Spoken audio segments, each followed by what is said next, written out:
Hi, this is Michael Yardney, and welcome to this month's Rich Habits, Poor Habits podcast, the show that we run in between the regular Michael Yardney podcasts. Now, today we've got two segments for you. My regular segment with Tom Corley, where we discuss emotions as being one of the rich habits. Well, actually controlling emotions. But we're going to talk about Dr. Spock. And if you're a Star Trek fan, you'll really appreciate it. And if you're not, you're still going to get lots of information from it. And then I'm going to teach you one of the lessons I learned many years ago in quite an extended mindset message where we talk about the law of belief. And once you understand that, you're going to be much more in control of your life. You'll be able to develop more rich habits, get rid of some of your unsupportive poor habits. So welcome to this episode of the Michael Yardney podcast. Welcome to the Michael Yardney podcast, where twice each week you will learn a number of new ideas regarding success, property investment and money in around 30 minutes. Our show is brought to you by Metropole, who specialise in helping you grow, protect and pass on your wealth through strategic property and wealth advice. Now here's your host, Michael Yardney, Australia's most trusted property commentator who has once again been voted Australia's leading property investment advisor. That's the fifth time he's won a similar award in the last 7 years.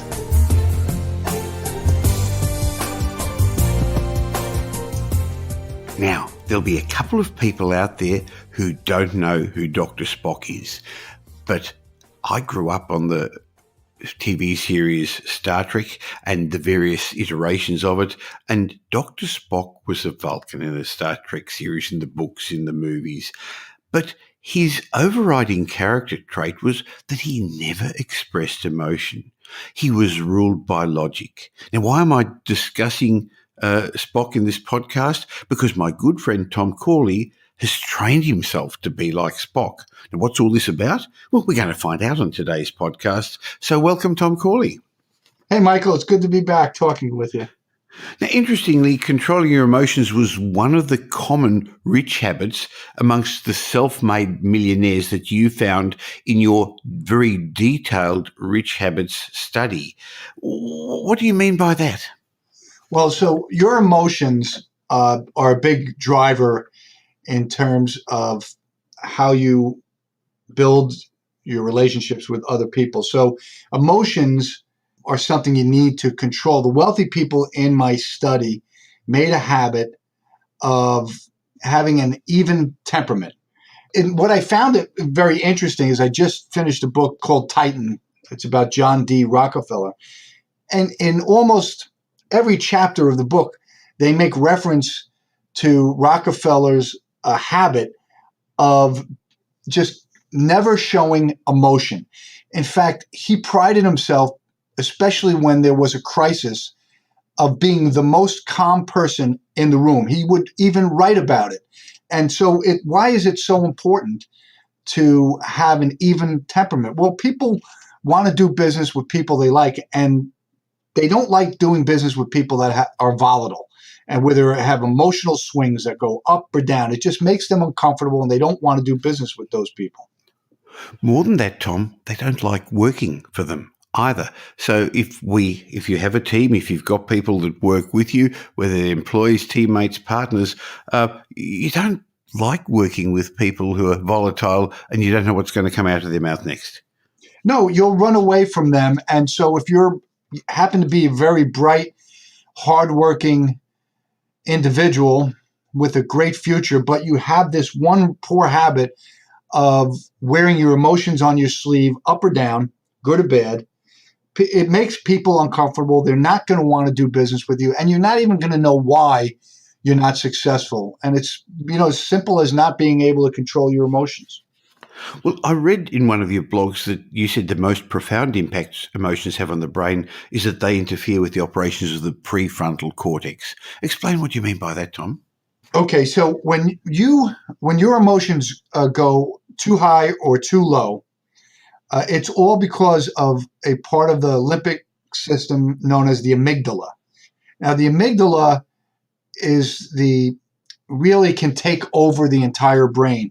I don't know if you've ever seen videos of people who were in accidents the shock victims. They go into a state of shock, and the police officer or the EMS person who's trying to help them is trying to get their attention, and they're non-communicative. They can't communicate. Well, what's going on is the amygdala has, because of the extreme event that occurred, the amygdala has taken control of the brain, including the prefrontal cortex. The prefrontal cortex is where your consciousness lies. So if your prefrontal cortex isn't working, you're not going to be aware of your environment, and that's exactly what happens with shock victims. Now, this is an extreme example, but imagine that you allow your amygdala, your emotions, to run wild. Well, when you're making decisions, you're not actually getting the input or the use of the prefrontal cortex. The amygdala is driving a lot of the decision making that you're doing every day. Well, I guess that's the reason why there are millions of people around the world today sitting behind bars, all because they allowed the amygdala to control their behaviours and their decision-making, Tom. That's right. It's ready, fire, aim. You really want to, evaluate the situation before you react. So controlling your emotions can keep you out of trouble, Tom? It can keep you out of jail, that's for sure, and it can keep your relationships on track. Imagine, Michael, you and I, we've been probably friends now going on about 5 years. Imagine all of a sudden if I just lost my mind and started yelling at you, and you would say, I don't want to have anything to do with that, Tom Corley. Now, I just spent 5 years building a relationship with you, and I just blew it in probably 10 seconds. That's how important controlling your emotions are. You can destroy a relationship with someone that you love and who can help you in life and who could be a mentor to you. You can just destroy that relationship in seconds, all because you allowed your amygdala to take control of your brain.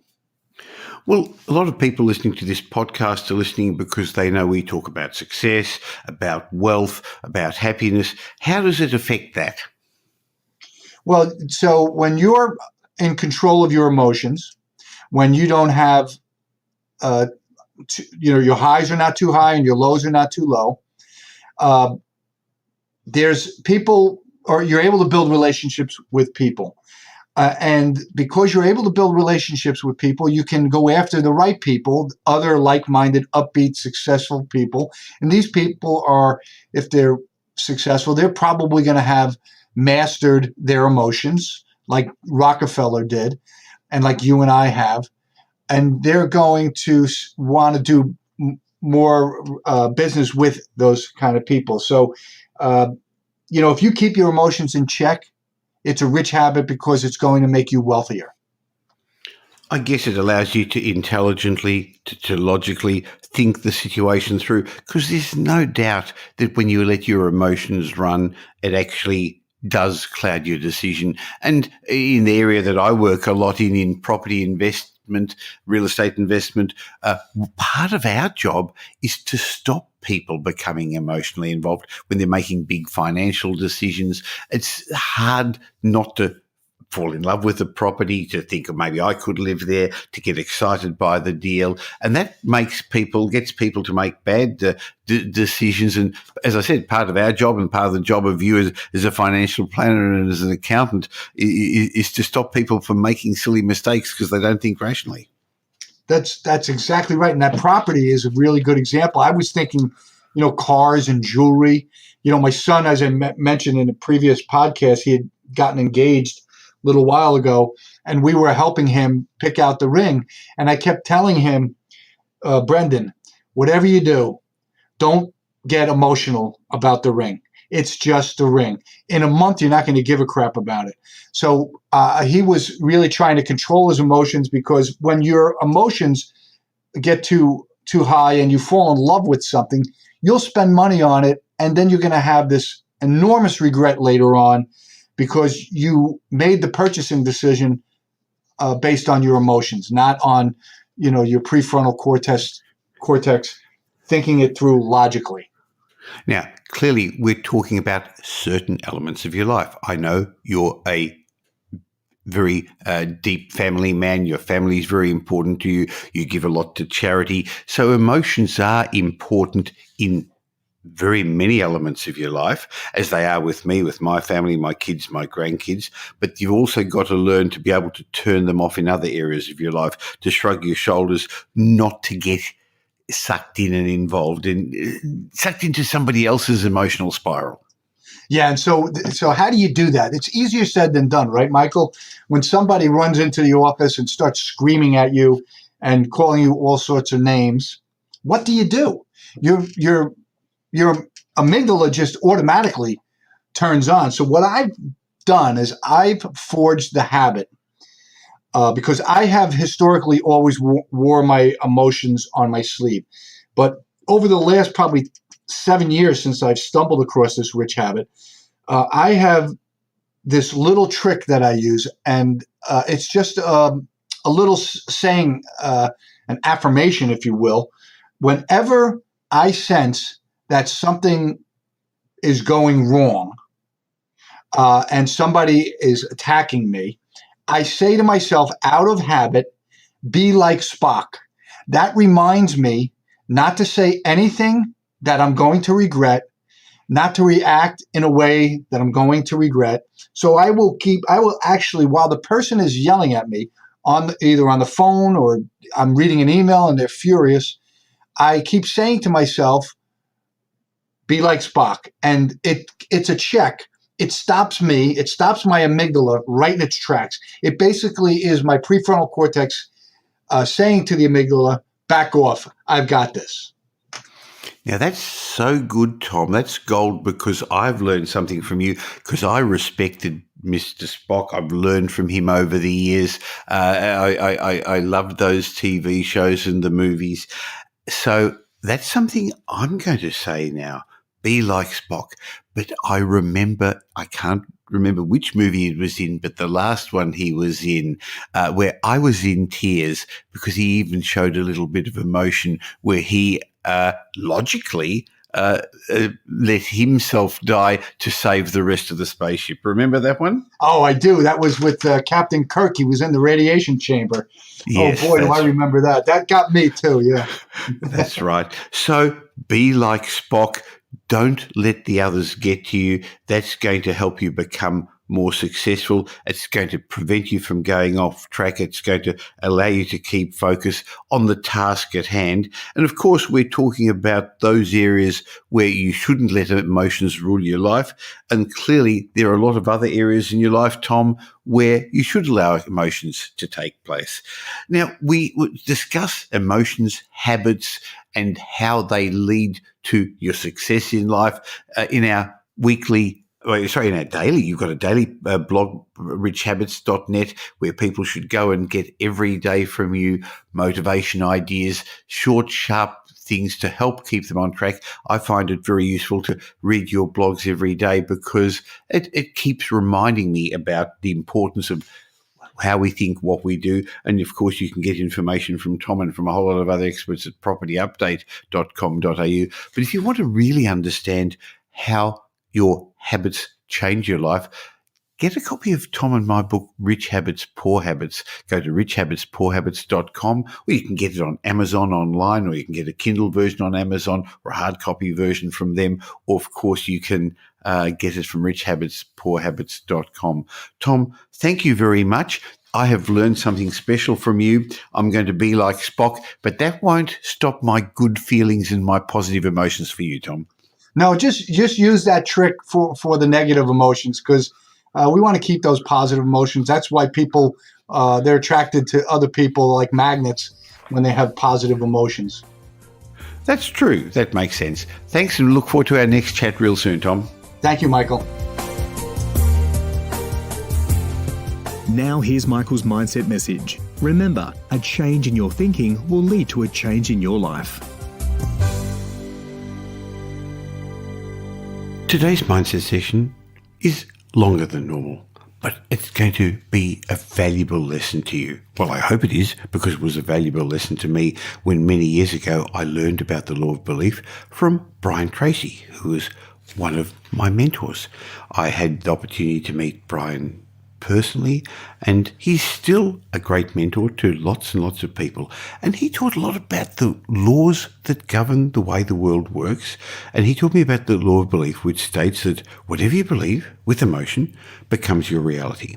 You see, the law of belief says that you don't necessarily believe what you see, but you see what you already have decided to believe. In other words, your beliefs control your reality. You act in the manner consistent with your innermost beliefs and convictions. In fact, it's not too hard to tell what you or anyone else believes by simply looking at what you're doing. It's not what a person says, it's not what they hope, it's not what they write, it's not what they wish or intend that's a clear indication of their beliefs. It's only their actions. It's only what a person actually does that tells you what they truly believe. Now, to be honest, when I first learned this, I didn't understand it all. I didn't accept how important this principle was. In fact, I thought it was a bit of metaphysical hoo-ha. But over the years, I've learned that's not the case. Look, let's look at it another way. How would world record holders in athletics, in swimming, in sport, or anything else reach the pinnacle of glory? A large part of it has to do with them believing in themselves. The law of belief says, what I think I become. In other words, you manifest what you believe. Now, you've heard me say it before. Over 90% of your behaviours are operated at the subconscious level. And so if these are the subconscious, we don't even know about them, right? And you've also probably heard me say, especially in my regular Rich Habits, Poor Habits sessions with Tom Corley, that we've all got empowering beliefs and disempowering beliefs. They're lurking there in our minds. So what negative beliefs are lurking in your subconscious, making your life more miserable than it should be, or not as great as you deserve? And what positive beliefs are buried there that you're not maximising? As I said, the law of belief states that we don't believe what we see, rather we see what we have already decided to believe. Brian Tracy taught me that this universal law is a foundational law to life, to the extent that without wholeheartedly believing that something can actually be part of your reality, then consequently it will always remain out of your reach, no matter how desperately you may want it. You see? Unfortunately, life doesn't give us what we want, but rather we get what we intend with our feelings, whether the intention lies at a conscious or a subconscious and unconscious level. Our thoughts and beliefs lead to our feelings lead to our actions, and our actions lead to a result. But the great thing about the law of belief is it's reversible. You see, beliefs are built on a mixture of facts and fictitious perspectives that we have about our lives, about ourselves, about others. They were formed as a child based on things we heard, things we saw, things we experienced, usually in the first decade of your life, particularly if these beliefs are about money, about wealth, and about success. Of course, we learned the beliefs that we have.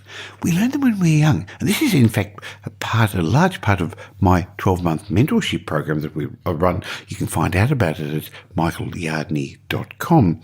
But it's how in my mentorship program, I help people change these unconscious beliefs. I make them aware of them first and then make them change them. But you see, we've learned these beliefs from our mentors at the time. Who were our mentors when we were young? Our parents.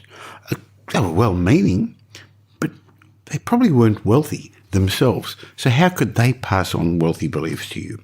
You see, today now, as an adult, those beliefs that you started off as a child, the things you heard, you saw, you experienced at home, now don't make sense. So our beliefs are based on prejudice.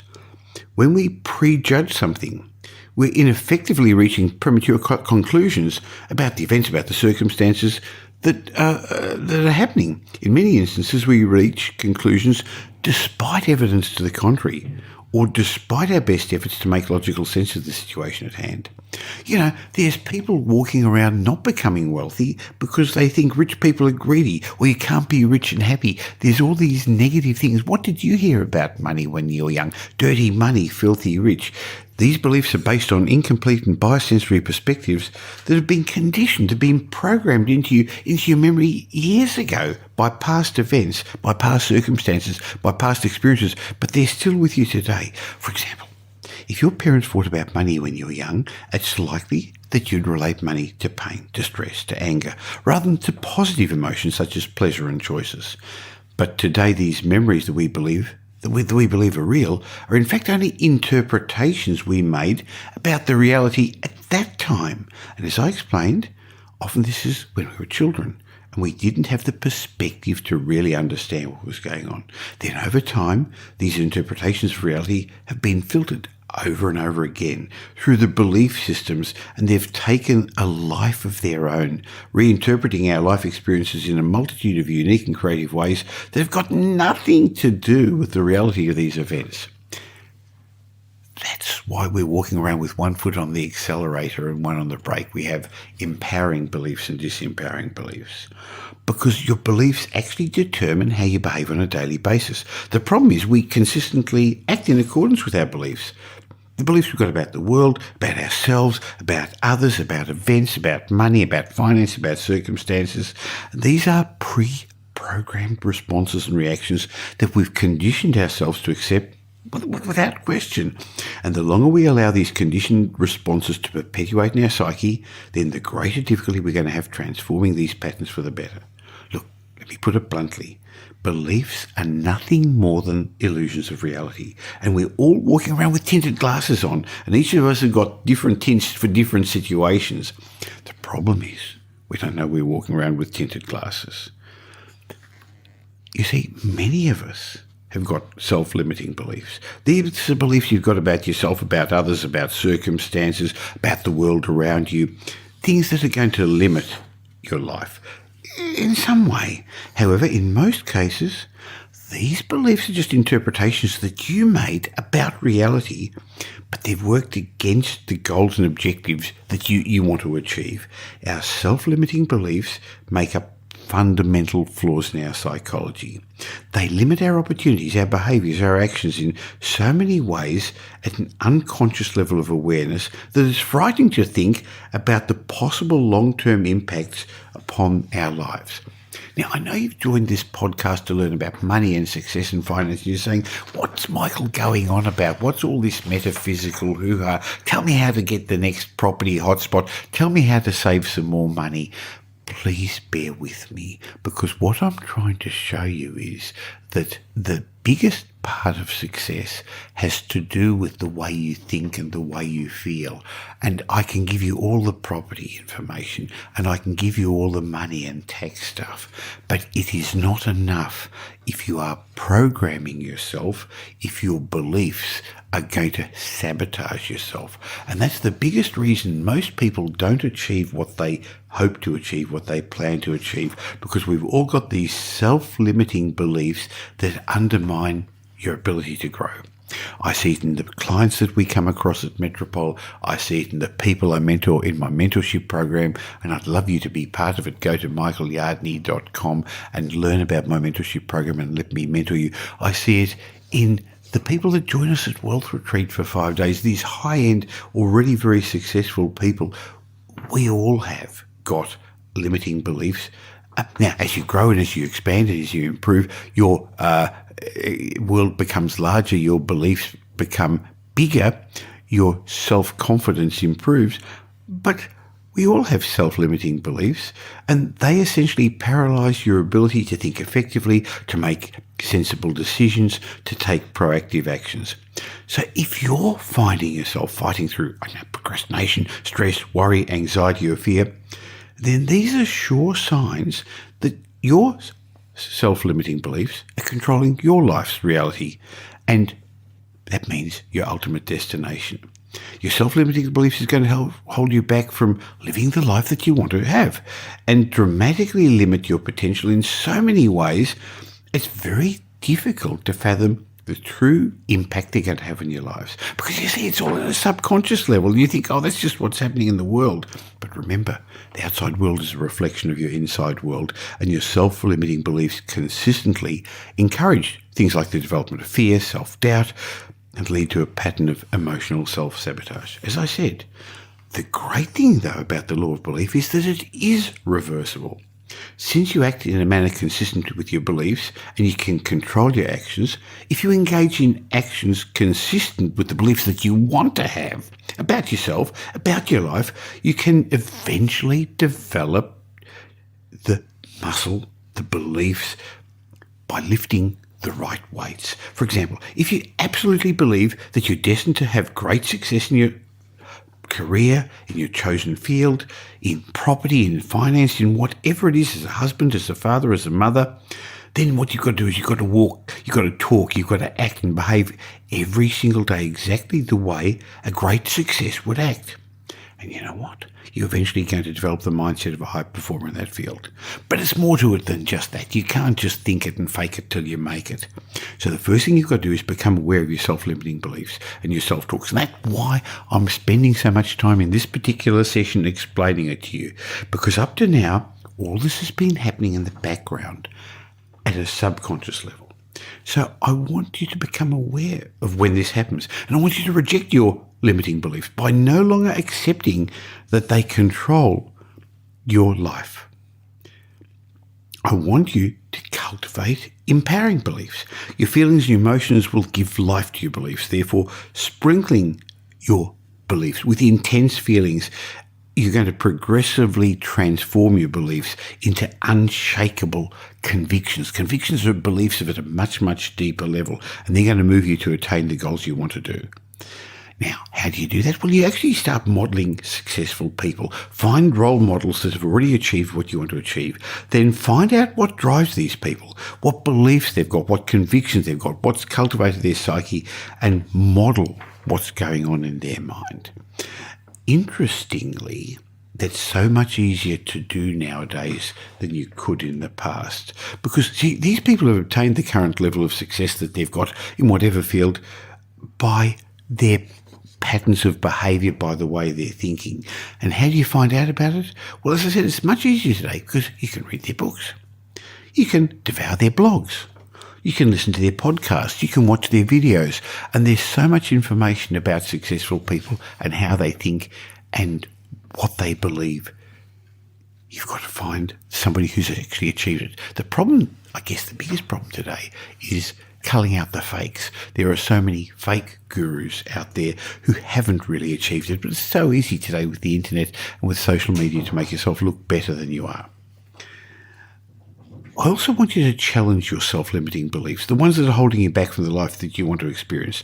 Simply begin by questioning their validity, by questioning their existence, and make a resolution you're no longer going to accept them in your life. Really, what are those things that are holding you back, and say, no, that's actually not true. I'm not a bad person. I'm not a shy person. I'm not dumb. I actually can do those things.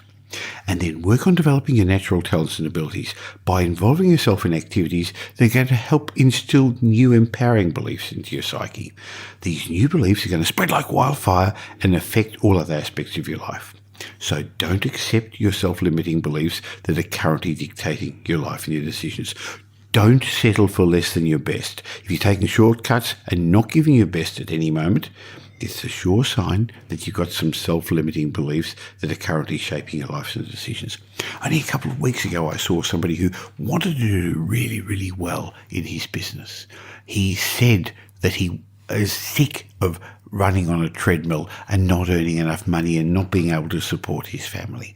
And when I gave him, as part of my mentorship program, some actions to take, some things to read, some disciplines to learn, do you know what he did? None. Nothing. Well, a little bit. He read a little bit and he actually followed up a couple of things, but not a lot. And I worked out why. He actually didn't think he could do it. It was his limiting beliefs that kept sabotaging him. But it's okay. We learned about that and now we've helped him. So don't settle for less and don't prejudge any possible problems, because a lot of people actually worry about things that haven't even happened. Consider the possibility that problems can at times be opportunities in disguise. However, there's always going to be problems if you see them in the light of problems, of the way you're thinking and the way you're believing. So stop the negative self-talk. You see, as I started to say, the law of belief can work in your favour or against you. If, like many people, you allow your childhood conditioning and your self-limiting beliefs that you learned as a child to run your life now as an adult, that's going to hold you back from attaining the success you deserve. On the other hand, if used correctly, the law of belief will allow you to attract what you want most in your life. Remember, your thoughts lead to your feelings lead to your actions lead to your results. So, thank you for persisting and listening to this much longer session today about mindset. But as you can see, I'm passionate about the psychology of success because I recognize that's the big difference between the successful people and the average investor, business person, entrepreneur. And that's why I put together my mentorship program well over a decade ago. And over 3,000 people have gone through my mentorship program and learned the science of getting rich, the 35 traits of successful entrepreneurs, business people and investors. So go to michaelyardney.com.au. There'll be a link in the show note and you can learn about my mentorship program. Why not have me on your side helping you? I've had, as I said, over 3,000 people go through. And I said earlier on, it's a 12-month program. It's actually not. It's ongoing. You can go over it and over it again. I'd love to be part of your wealth creation journey. The Michael Yardney Mentorship Program. Learn the science of getting rich at michaelyardney.com.au. Well, these monthly Rich Habits, Poor Habits podcasts in between the regular Michael Yardney podcast are usually a chat just with Tom Corley and me. But because my session with him this week was a bit shorter, I included that mindset moment about the law of belief. I hope you got some benefit from it.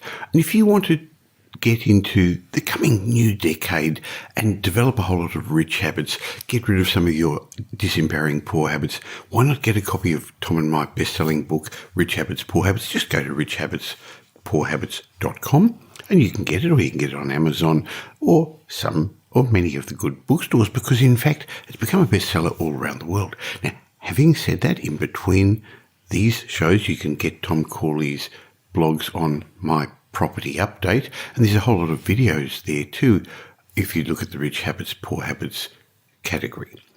In between these twice weekly podcasts, you can catch up with a whole lot of information about property investment, finance, tax, and the mindset of success at my property update blog. I send a newsletter out every morning, and you can keep up to date with me on Instagram, Facebook, Twitter, YouTube. I've recently been spending more time on Instagram, and I'd love to catch up, and you'll be able to see about what's happening in my life, and I'd like to find out a bit more about what's happening to you. If you got some benefit from today's show, please tell somebody about it or leave us a review, and I look forward to catching up with you again real soon. In the meantime, have a great week. Make it a great week. Thanks for listening to this episode of the Michael Yardney podcast, which was brought to you by Metropole, who help their clients grow, protect, and pass on their wealth through strategic property and wealth advice. If you like what you heard and don't already subscribe, you'll find us on iTunes or on your favorite Android app as the Michael Yardney podcast. Watch out for our next show, which comes to you twice a week, and you'll learn some new ideas about property investment, success, and money in around 30 minutes. To get more of Michael's thoughts, go across to www.propertyupdate.com.au and sign up for his daily morning briefing, and you'll hear from not only Michael but a group of leading property success and money experts. And just a reminder that the information you heard in this show today is general educational advice and not specific investment advice, as we don't know your personal circumstances. If you're looking for specific advice, why not ask the team at Metropole to help you?